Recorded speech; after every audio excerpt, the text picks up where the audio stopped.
यज्ञदत्त ब्राह्मण का पुत्र कुमार श्रवण, लेकिन पुत्र वधु ठीक नहीं थी। कोलू में से जो तेल निकलता है उसके बाद में उसको गादी बोलती हैं, जो बच जाता है उसका तेल को निकाल करके, ना वो खल होती है, वो कुछ और ही सा होता है।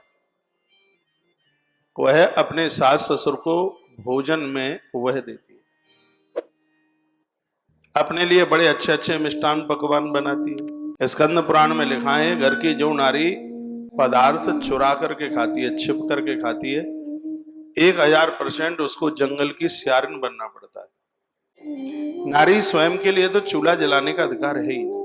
अरे आप अन्नपूर्णा है, आप ही चुरा करके खाएंगी तो सृष्टि का तो क्रम ही खत्म हो जाएगा। उपनिषद ने तो आपके लिए कहा था कि त्वमेव माता, सबसे पहले नाम आपका लिया। घर की रसोई बनती है, लास्ट में बचता है तो ले लेती है, नहीं तो माताएं पानी पी करके रह जाती है। लेकिन जो श्रवण की पत्नी थी उस जमाने में भी बड़ी विपरीत थी। वह श्रवण गुरुदेव पितामह गुरुदेव भगवान परशुराम के यहां से आए ही थे, और यह उनको सब पता भी नहीं था कि ऐसी स्थिति है।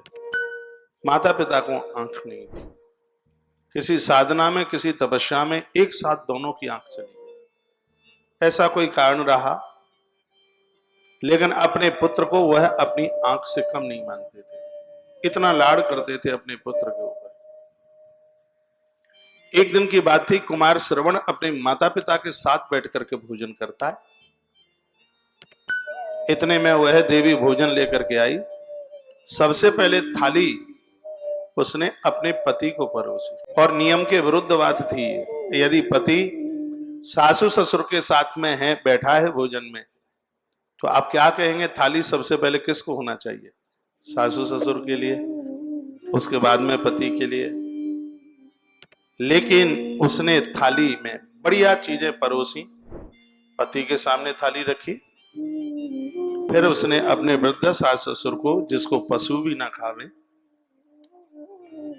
उसको सरसों का तेल निकाल करके जो खल में लीद बचती है, और उसको उसने ऐसा करके और वह परोस दिया।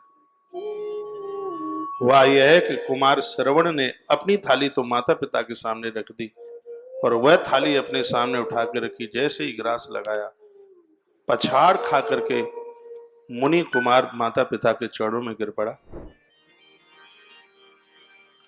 यज्ञदत्त ब्राह्मण ने कहा, पुत्र क्या हुआ? कहा, पिताजी, होने के लिए अब कुछ बकाया ही नहीं बचा। मेरी वजह से आपके लिए इतना बड़ा कष्ट। मैं समझ चुका हूं, किसी तपस्या से आपकी आंखें नहीं गई हैं, इस घर के वातावरण से आंखें तुम्हारी चली गई। मुझे पत्नी कुल्टा मिली है, इसने तुम्हें इतना त्रसित किया है। मैं तो तपस्या के लिए गया था, रो रो करके तुम्हारी आंखें अंधी हो गई, और यही हुआ था। बालक समझ गया था कुमार श्रवण। कहा, पिताजी, धिक्कार है मेरे लिए, आज मैं बहुत कष्ट में हूं। मेरे गुरुदेव भगवान परशुराम ने कहा था, पुत्र, यह मनुष्य ईश्वर के भी ऋण से ऋण हो जाता है, लेकिन माता पिता के ऋण से कभी ऋण नहीं हो पाता।